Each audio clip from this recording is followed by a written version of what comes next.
and here is the floor now that it's all done. You can see how the plywood wood grain still shows through, which I think is really cool. But then you can also tell, like on these two planks here and these two planks, that they have less whitewash on them than like that plank and that plank. And if you remember earlier, when I just had everything whitewashed, it was really chalky looking, and some of them were really, really white, and some were still kind of wood toned. Well, once we put on the poly, it ambered the floors back up, and I brought more of the wood tone, but it still kind of washed out. So now it's, you know, it varies to every board. There's, you know, a whole bunch of different colors, but I think it's really cool. One of the things that you'll probably notice when you put it down is that even if you use the little spacer to space all the gaps on your boards, they're still not going to be perfect, but I think that's actually a really cool look. Like one of the things that we did, like see this gap right here, it's a little wider than that one. What we did is we allowed ourselves to have one big gap per room if that's how it happened to end up, and worked out pretty good. Try to keep them all pretty similar, and just every once in a while there's a, you know, a bigger gap than others, but I think it's a really cool look. Love all the texture going on. You can see a lot there. And then we have, you know, like the knots and all that kind of stuff got clear coated over, and there's some there, and there's a few divots, and I just think that's a really cool look, and it looks, you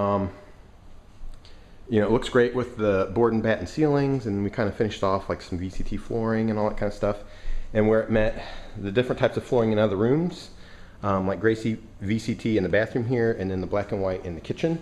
The flooring in here is about 1/4 inch taller than the wood planks, so what we did was just use a standard metal transition piece from the hardware store, and it has kind of a, you can kind of see how there's like a thinner piece here and then a wider piece here. It kind of ramps up and then it goes flat, and that's to meet up to that second flooring.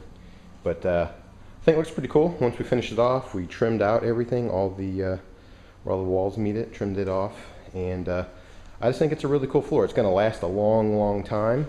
It's 1/2 inch. You could refinish it if you wanted to. It takes stain, and it was super affordable. I can't believe how affordable it really was. I mean, we're talking, it's comparable to like laminate flooring or like vinyl flooring, but this is, you know, actual wood, and it's going to be way more durable. It's going to last a long time, and it gives you a really cool look. So anyway, I just want to show you what it all looked like when it's done. And now we're gonna move on to, we gotta like paint stairs and do a few things like that, but the floors are all done.